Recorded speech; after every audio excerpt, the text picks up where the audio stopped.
چلو سیکھیں قرآن و سنت کی باتیں جو مہکائیں دن اور کرے نور راتیں. کھلے آنکھ صلی علی کہتے کہتے.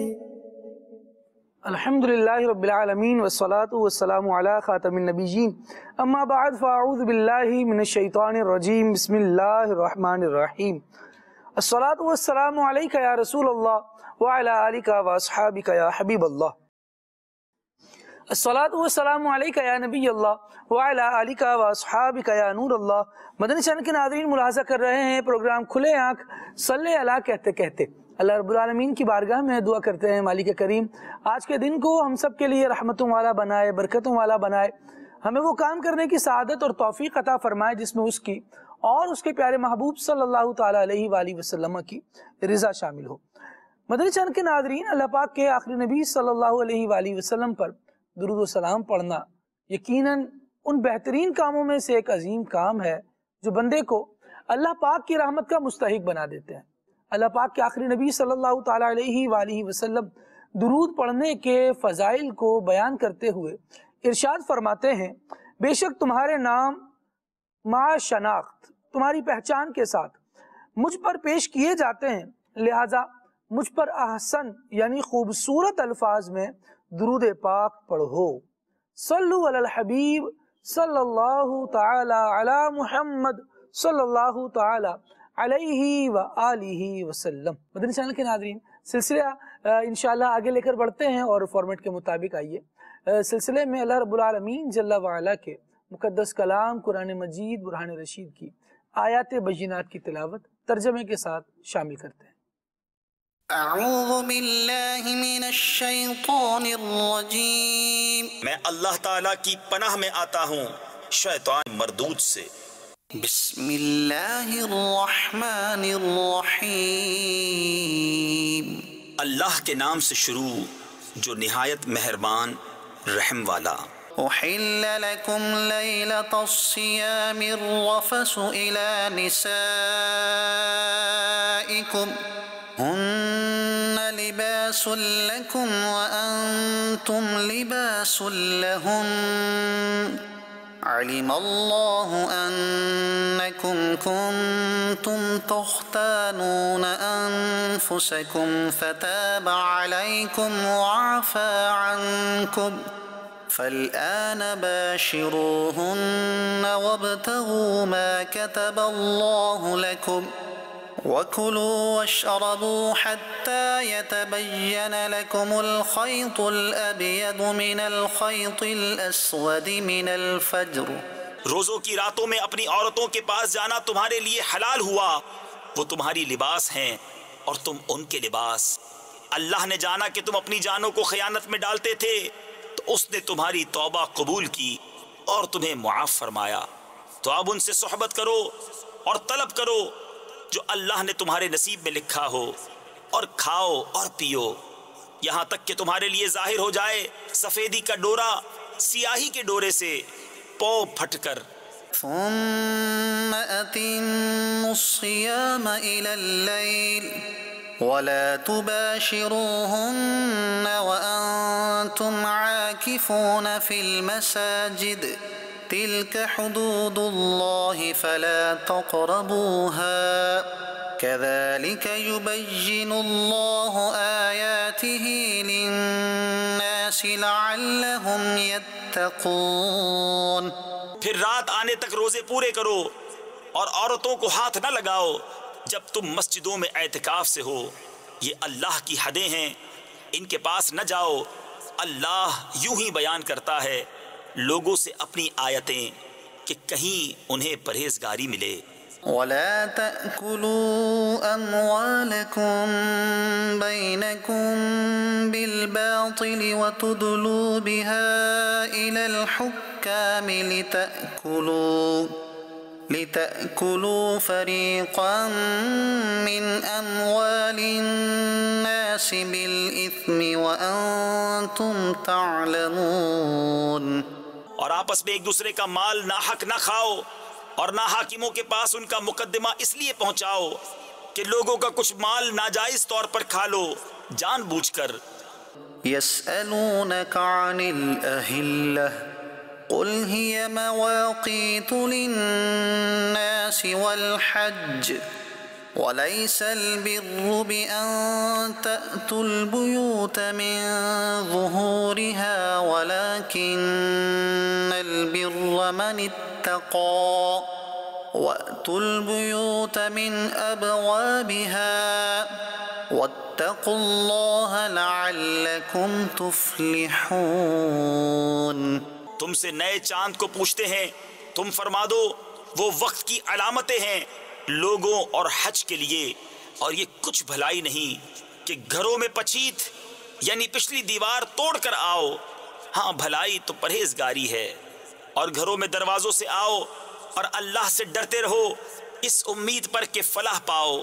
وقاتلوا في سبيل الله الذين يقاتلونكم ولا تعتدوا إن الله لا يحب المعتدين۔ اور اللہ کی راہ میں لڑو ان سے جو تم سے لڑتے ہیں، اور حد سے نہ بڑھو، اللہ پسند نہیں رکھتا حد سے بڑھنے والوں کو۔ وَاقْتُلُوهُمْ حَيْثُ ثَقِفْتُمُوهُمْ وَأَخْرِجُوهُمْ مِنْ حَيْثُ أَخْرَجُوكُمْ وَالْفِتْنَةُ أَشَدُّ مِنَ الْقَتْلِ وَلَا تُقَاتِلُوهُمْ عِنْدَ الْمَسْجِدِ الْحَرَامِ حَتَّى يُقَاتِلُوكُمْ فِيهِ فَإِنْ قَاتَلُوكُمْ فَاقْتُلُوهُمْ كذلك جزاء الكافرين فإن انتهوا فإن الله غفور رحيم۔ اور کافروں کو جہاں پاؤ مارو اور انہیں نکال دو جہاں سے انہوں نے تمہیں نکالا تھا، اور ان کا فساد تو قتل سے بھی سخت ہے۔ اور مسجد حرام کے پاس ان سے نہ لڑو جب تک وہ تم سے وہاں نہ لڑیں، اور اگر تم سے لڑیں تو انہیں قتل کرو، کافروں کی یہی سزا ہے۔ پھر اگر وہ باز رہیں تو بے شک اللہ بخشنے والا مہربان ہے۔ صدق اللہ العظیم۔ اللہ رب العالمین نور قرآن سے ہمارے قلوب اور ہمارے اذہان کو منور فرمائے، ہمارے دل ہمارے ذہن قرآن مجید کی تعلیمات سے روشن رہیں، روشنی پاتے رہیں۔ اور رب العالمین نے تو قرآن مجید کی ایک شان یہ بھی بیان فرمائی ہے کہ قرآن مومنوں کے دلوں کو جلا بخشنے والا ہے۔ فرمایا گیا انما المؤمنون الذین اذا ذکر اللہ وجلت قلوبہم واذا تلیت علیہم آیاتہ زادتہم ایمانا وعلی ربہم یتوکلون، کہ مومن وہ ہیں کہ جب ان کے سامنے اللہ رب العالمین جل وعلا کا ذکر کیا جاتا ہے تو ان کے دل جلا پاتے ہیں، جب قرآن کی آیات ان کے سامنے تلاوت کی جاتی ہیں تو ان کا ایمان بڑھتا ہے۔ یہ شان اللہ رب العالمین نے مومن کو عطا فرمائی ہے، اور ایمان والے کو اس شان پر فخر ہونا چاہیے۔ بہت اچھی بات ہو، بہت نفیس طبیعت ہو کہ جب ہم قرآن سنیں اور ہمارا دل مزید یہ چاہے کہ اب اسے اور سنیں اور سنیں، لیکن دیکھا جاتا ہے کہ طبیعتوں میں اکتاہٹیں ان کے اعمال کی وجہ سے بڑھتی چلی جا رہی ہیں۔ ایون کہ قرآن مجید بھی پڑھا جائے تو لوگ گھبرا رہے ہوتے ہیں اور کوشش کر رہے ہوتے ہیں کہ اس کے علاوہ کچھ ہو۔ اگر یہ طبیعت ہماری ہو رہی ہے تو سید عالم صلی اللہ تعالیٰ علیہ وآلہ وسلم پر نازل ہونے والا یہ قرآن ہمیں اور زیادہ پڑھنے کی ضرورت ہے، اس کو اور زیادہ سمجھنے کی ضرورت ہے، تاکہ یہ ہمارے دلوں کے زنگ کو دور کرے، اور اس کی جو نورانیت اور روحانیت ہے وہ ہمارے دلوں میں تاثیر کرتی چلی جائے۔ مدنی چینل کے ناظرین، آج سلسلے کا عنوان تلاوت قرآن ہے۔ قرآن کیسا عظیم الشان معجزہ ہے جو اللہ رب العالمین نے اپنے آخری نبی صلی اللہ تعالیٰ علیہ وآلہ وسلم کو عطا فرمایا، اور ان کے ذریعے سے یہ کتاب قیامت تک آنے والے انسانوں کے لیے ہدایت کا ایک روشن باب رہے گی۔ مدنی چینل کے ناظرین، جو قرآن سے جس قدر قریب ہوتا ہے اتنی زیادہ اس کی برکتیں حاصل کرتا ہے۔ یہ وہ عظیم کتاب ہے کہ جس کو فقط سمجھنا ہی نہیں، جس پر فقط عمل کرنا ہی نہیں، بلکہ اس کی تلاوت کرنا، اس کے لفظوں کی ادائیگی کرنا، اس کے حروف کا پڑھنا اور صرف اس کی زیارت کرنا بھی بندہ مومن کے لیے باعث ثواب ہے۔ ایک ایمان والا طہارت کی حالت میں جب قرآن مجید کو صرف چھوتا ہے، صرف اسے مس کرتا ہے، ٹچ کرتا ہے، رب العالمین جل وعلا اس بندے کا یہ عمل بھی پسند فرماتا ہے اور اللہ تبارک و تعالیٰ اس پر بھی اسے نیکی عطا فرماتا ہے۔ قرآن سے جڑی بہت ساری نیکیاں ہیں، اس کے پڑھنے کے بے شمار فضائل ہیں۔ انشاءاللہ آج سلسلے میں کوشش کی جائے گی کہ قرآن مجید کے فضائل کو بیان کیا جائے، اس کے کتاب ہدایت ہونے کو بیان کیا جائے، یہ رسول اللہ صلی اللہ تعالیٰ علیہ وآلہ وسلم کا کیسا عالی شان معجزہ تھا، اس بات پر انشاءاللہ گفتگو کی جائے۔ عمر اتاری الحمدللہ آج ہمارے ساتھ بطور نائب خان موجود ہیں۔ آپ بھی ماشاءاللہ قرآن مجید کے حافظ ہیں اور تقریباً آج جو افراد موجود ہیں منچ پر وہ قرآن کے حفظ کرنے والے ہیں، یا قرآن کا کچھ نہ کچھ حصہ تو الحمدللہ ہر مسلمان کے سینے میں محفوظ ہوتا ہی ہے، یہ بھی بڑی سعادت مندی کی بات ہے۔ آئیے حافظ عمر اتاری صاحب سے نعت رسول مقبول صلی اللہ تعالیٰ علیہ وآلہ وسلم ملاحظہ کرتے ہیں۔ صلی اللہ علیہ یا رسول اللہ وسلم علیہ یا حبیب اللہ صلی اللہ علیہ یا رسول اللہ وسلم علیک یا حبیب اللہ۔ دل میں اضطراب مجھ کو جو خیال یار آئے، دم اضطراب مجھ کو جو خیال یار آئے، دم اضطراب مجھ کو جو خیال یار آئے، دم اضطراب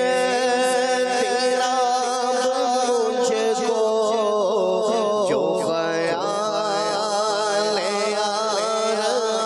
آئے، دم اضطراب مجھ کو جو خیال یار آئے،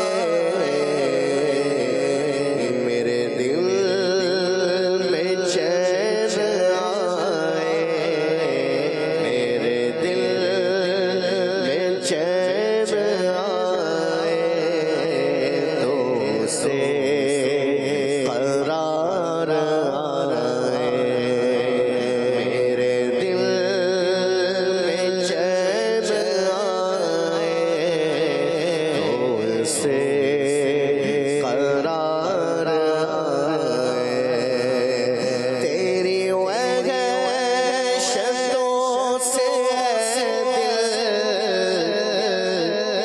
مجھے کیوں نہ عار آئے، تیری وحشتوں سے دل، تیری وحشتوں سے دل مجھے کیوں نہ عار آئے،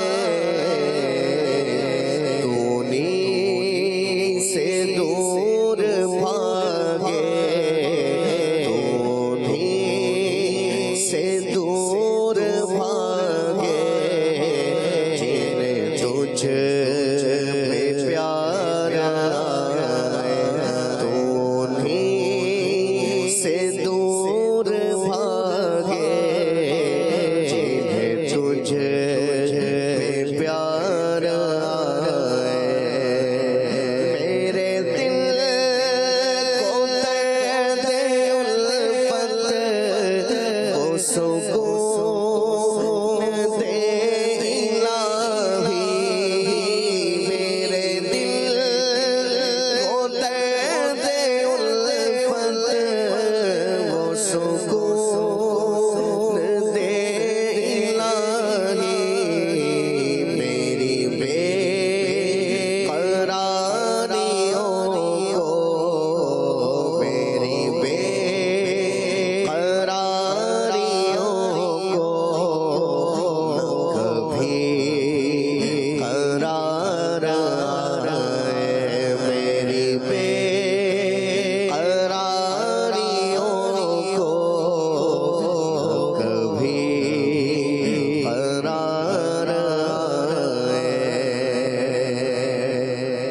سبب وفور رحمت میری بے زبانیاں ہے، سبب وفور رحمت میری بے زبانیاں ہے، نفوان کے ڈھنگ جانو، نفوان کے ڈھنگ جانو، نہ مجھے پکار نفوان کے ڈھنگ جانو، نہ مجھے پکار اور نہ حبیب سے محب کا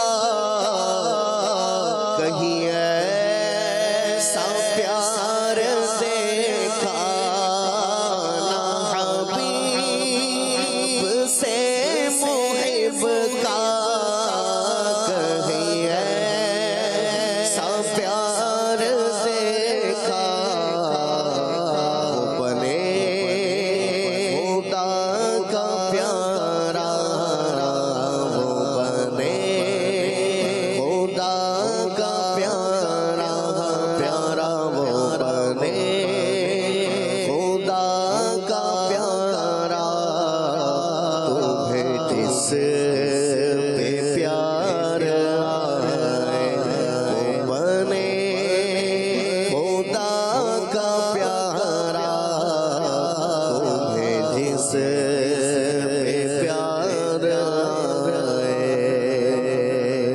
اور مجھے کیا علم ہو غم کا، مجھے کیا ہو غم علم کا، مجھے کیا علم ہو غم کا، مجھے کیا علم ہو غم کا، مجھے کیا ہو غم کا، کہ علاج غم علم کا، کہ علاج غم علم کا، میرے غم گسار آئے، کہ علاج غم علم کا، میرے غم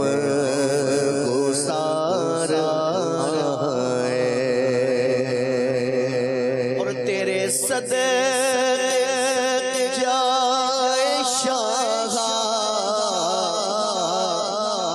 یہ تیرا ذلیل بندہ، تیرے صدقے جائے شاہ، تیرے صدقے جائے شاہ، تیرے صدقے جائے شاہ، یہ تیرا ذلیل منگتا، تیرے صدقے جائے شاہ، یہ تیرا ذلیل منگتا، تیرے در پہ بھیک لینے، تیرے در پہ بھیک لینے،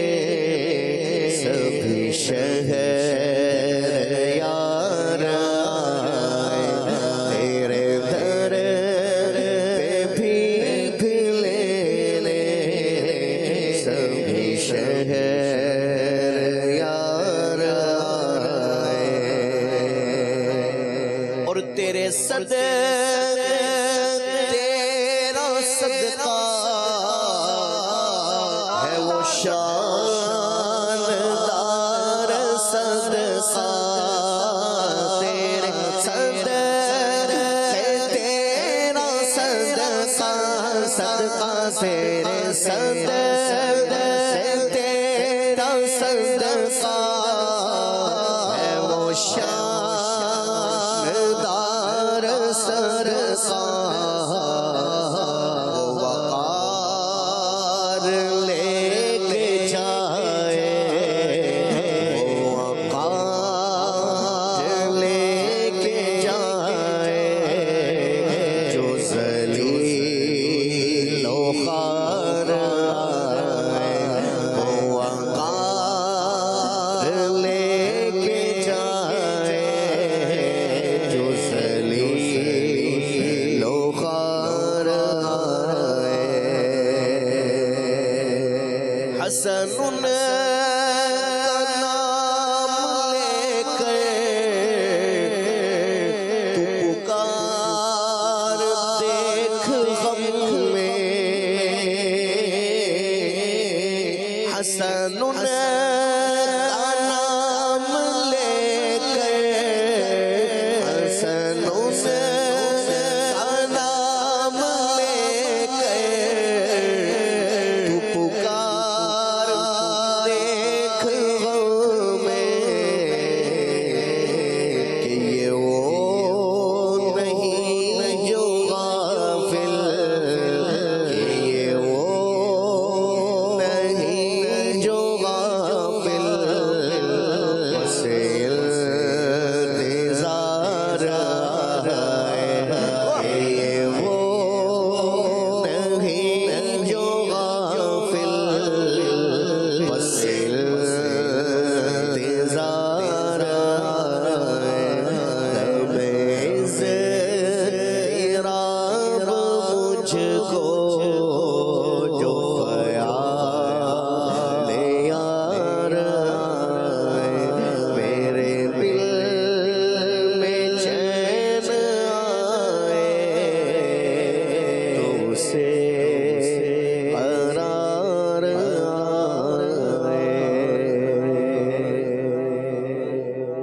سبحان اللہ سبحان اللہ۔ استاد زمن شہنشاہ سخن مولانا حسن رضا خان رحمۃ اللہ تعالیٰ علیہ کا بڑا زبردست کلام سلسلے میں شامل ہوا۔ اللہ تبارک و تعالیٰ اس کلام کی برکتیں ہم سب کو نصیب فرمائے۔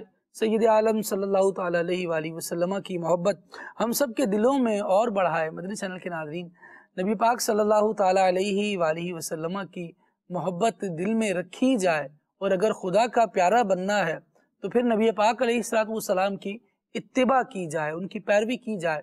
یہ مضمون بھی ہمیں قرآن مجید ہی ارشاد فرماتا ہے۔ قرآن مجید رب العالمین جل وعلا کا کلام لا ریب کتاب ہے، لا ریب کلام ہے۔ رب العالمین جل وعلا نے اور بھی صحیفے آسمان سے ہدایت کے لیے نازل فرمائے۔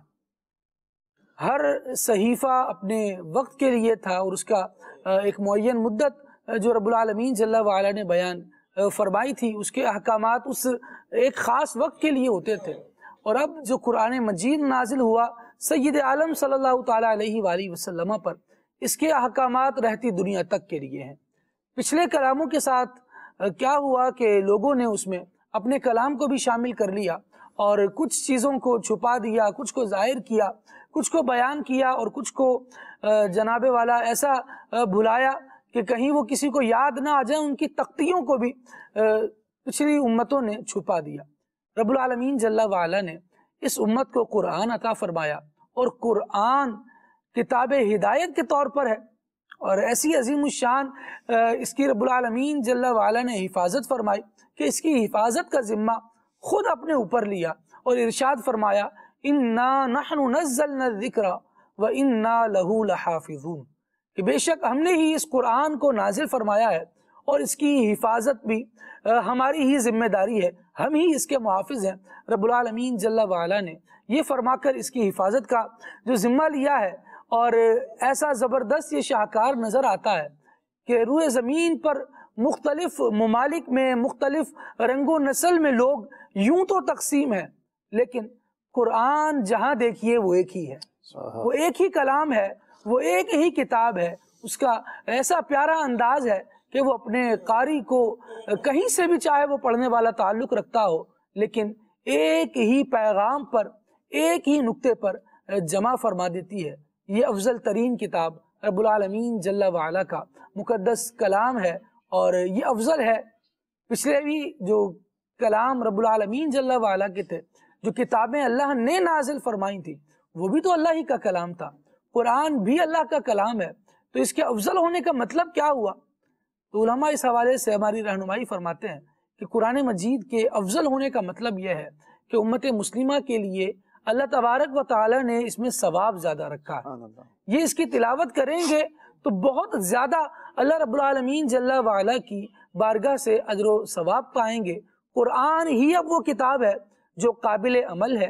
پچھلی کتابیں قرآن مجید کے تشریف لانے سے منسوخ ہو گئی، اب ان کے احکامات پر عمل نہیں کیا جا سکتا۔ جو ہدایت چاہتا ہے اسے صرف قرآن مجید ہی پر عمل کرنا ہے، یہ باقی رہنے والی کتاب ہے۔ یہ رب العالمین جل وعلا کا ایسا زبردست کلام ہے کہ سید عالم صلی اللہ تعالی علیہ وآلہ وسلم کے اعظم المعجزات میں سے اسے بیان کیا جاتا ہے۔ قرآن مجید رب العالمین جل وعلا کا کلام نبی پاک صلی اللہ تعالی علیہ وآلہ وسلم کے معجزات میں سے سب سے بڑھ کر معجزہ ہے۔ یوسف سلیم بھائی کیا ارشاد فرمائیں گے قرآن مجید کے ایک معجزہ ہونے کے حوالے سے؟ بسم اللہ الرحمن الرحیم والصلاة والسلام علی خاتم النبیین۔ اللہ پاک اپنے ہر نبی کو کوئی نشانی عطا فرماتا ہے، اس کے نبوت کی کوئی دلیل عطا فرماتا ہے، صحیح۔ اور اللہ پاک نے ہر نبی کو کوئی نہ کوئی معجزہ عطا فرمایا۔ اچھا، اب وہ معجزات جو تھے نا، وہ حالات اور واقعات کے مطابق ہوا کرتے ہیں۔ جیسے اگر ہم بات کریں حضرت سیدنا موسیٰ کلیم اللہ علیہ نبینا علیہ الصلوۃ والسلام کے دور کی، تو آپ کا جو دور تھا اس میں جادوگری کے اور یوں کہا جائے کہ شعبدے بازی کے جو انداز تھے نا، وہ اپنے عروج پر تھے۔ یعنی وہ جو قوم تھی وہ جادوگری سے بہت جلدی متاثر ہو جاتی تھی۔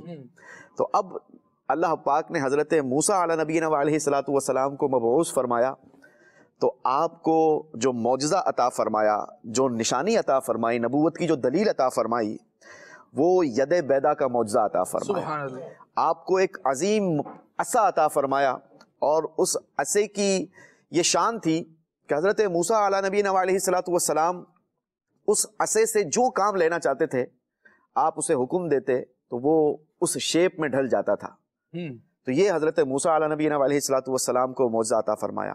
اب حضرت عیسیٰ علیہ الصلوۃ والسلام کے اگر دور کی ہم بات کریں تو حضرت عیسیٰ علیہ الصلوۃ والسلام کا دور، اس دور کے اندر طب جو کہا جائے جی، یہ اپنے عروج پہ تھا۔ نئی نئی دوائیاں ایجاد ہو رہی تھی، بیماریوں کا علاج مل رہا تھا۔ اب حضرت عیسیٰ علیہ الصلوۃ والسلام کو اللہ پاک نے یہ مادر ذات اندھوں کو اکھیارا کرنے کا معجزہ عطا فرمایا۔ جو پیدائشی نابینا تھے ان کو آنکھ والا کرنے کا معجزہ عطا فرمایا۔ جو کوڑ کے مریض تھے ان کو شفا دینے کا معجزہ عطا فرمایا۔ اسی طریقے سے حضرت صالح علیہ الصلوۃ والسلام کی بات کی جائے تو آپ کا جو دور تھا، اس دور کے لوگ پہاڑوں کے بڑے سخت پتھروں کو مختلف شیپ کے اندر ڈھال لیا کرتے تھے، سنگ تراشی کیا کرتے تھے۔ تو اللہ پاک نے حضرت صالح علیہ الصلوۃ والسلام کو نبوت کی نشانی کے طور پر یہ اونٹنی عطا فرمائی جو پہاڑ سے زندہ برآمد ہوئی۔ اور جب بات آئی اللہ کے محبوب صلی اللہ تعالی علیہ وسلم کی، تو نبی پاک علیہ الصلوۃ والسلام کو وہ تمام معجزات عطا فرمائے جو مختلف انبیاء علیہ الصلوۃ والسلام کو عطا ہوئے، اور اعزازی طور پر پیارے آقا علیہ الصلوۃ والسلام کو کچھ ایسے اسپیشل معجزات عطا ہوئے جو کسی نبی کو نہیں دیے گئے۔ یہ صرف حضور علیہ الصلوۃ والسلام کا خاصہ ہے کہ پیارے آقا علیہ الصلوۃ والسلام کو وہ معجزات عطا ہوئے، اور انہی معجزات میں سے ایک معجزہ یہ قرآن مجید برہان رشید ہے، اور یہ وہ زندہ اور جاوید معجزہ ہے جو تا قیامت جاری اور ساری رہے گا۔ سبحان اللہ۔ یوں تو نبی پاک علیہ الصلوۃ والسلام کو کئی سارے معجزات عطا ہوئے کہ پیارے آقا علیہ الصلوۃ والسلام کبھی پھوٹی آنکھ والا آتا تو آپ اسے اکھیارا کر دیتے، آنکھ والا کر دیتے، اور وہ کہنے پر یوں کہا جائے کہ وہ لازم ہو جاتا، اس کے اوپر